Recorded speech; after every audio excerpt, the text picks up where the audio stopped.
Olá, tudo bem? Nós estamos aqui para mais um vídeo da nossa série Nisto Cremos. Meu nome é Andreu Monteiro, eu exerço o Ministério Pastoral na Igreja Ministério Bíblico Ivoti.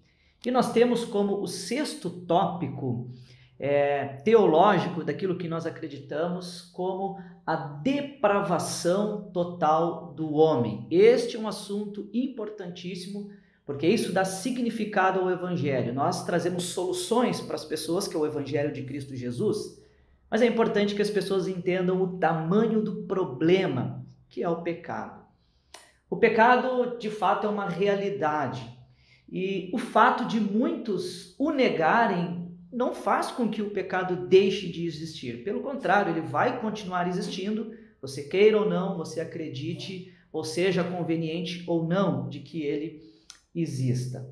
O fato é que o homem foi criado sem pecado. E lá em Gênesis, no capítulo 1, versículo 17, a Bíblia registra o seguinte: criou Deus, pois, o homem à sua imagem, a imagem de Deus o criou. Homem e mulher os criou. Esse texto nos afirma categoricamente que o homem foi criado por Deus e segundo a imagem de Deus.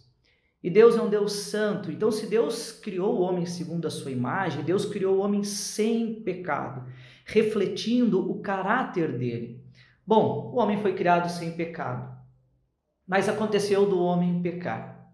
Porém, o primeiro homem pecou ao desobedecer a Deus, comendo de um fruto que Deus tinha proibido. Deus disse: Adão e Eva, vocês podem comer de todo fruto que existe nesse jardim, mas desse aqui vocês não podem comer. E a raiz do pecado foi a desobediência. Ali estava Satanás enganando, colocando em dúvida a orientação de Deus para Adão e Eva.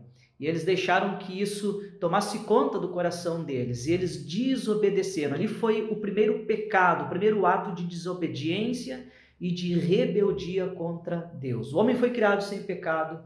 A Bíblia nos diz que então o primeiro homem, Adão, e a primeira mulher, Eva, eles pecaram por causa da desobediência. Eu quero ler um texto com você em Romanos, capítulo 5, versículo 12 e 13. Olha o que Paulo diz, escrevendo sobre a salvação e falando sobre o pecado, porque é importante, nós só vamos entender a salvação quando nós entendemos o tamanho do estrago do pecado.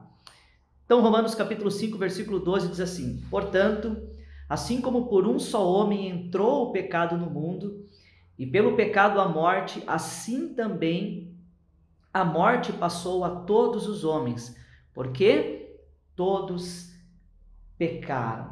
A partir daí, então, todos os descendentes passaram a nascer com uma natureza pecaminosa. O pai, os nossos patriarcas, Adão e Eva pecaram, e os seus filhos começaram já a nascer com uma natureza pecaminosa. Os nossos filhos nascem com uma natureza pecaminosa. Nós nascemos com uma natureza pecaminosa. O salmista Davi, no Salmo 51, versículo 5, ele diz assim: eu nasci na iniquidade e em pecado me concebeu a minha mãe. Davi tinha consciência que ele já nasceu ali escravo do pecado, contaminado debaixo dos efeitos do pecado. Assim nós nascemos, eu e você. Assim nascem nossos filhos debaixo dos efeitos do pecado. Nós já nascemos numa situação muito complicada, muito problemática. E não só nascemos com uma natureza que nos leva e nos conduz ao pecado, como também o homem, portanto, ele já nasce num estado de separação, porque o pecado faz separação entre Deus e o homem. Logo, se nós já nascemos com uma natureza pecaminosa, nós já nascemos numa situação de separação entre Deus e o homem, o Criador e a criatura. Diz Paulo também aos Romanos: todos pecaram e destituídos ou separados estão da glória de Deus. Você consegue entender o tamanho do problema que nós temos aqui? O homem já nasce debaixo da influência do pecado, debaixo do poder do pecado. O homem, ele é um escravo do pecado. O pecado afetou a razão do homem. O pecado afetou os sentimentos do ser humano. O pecado, ele afetou os desejos do ser humano. E, por consequência, as atitudes do ser humano também estão contaminadas pelo pecado. Olha só o que nós cremos na nossa confissão de fé e como é importante nós definirmos bem a depravação total do homem. A leitura da nossa confissão de fé fica da seguinte forma, então: Cremos que o homem foi criado à semelhança de Deus, mas no pecado de Adão, a raça humana caiu. Herdou uma natureza pecaminosa e passou a ser separada de Deus, e que o homem é totalmente depravado, sendo absolutamente incapaz em si mesmo de remediar o seu estado de perdição.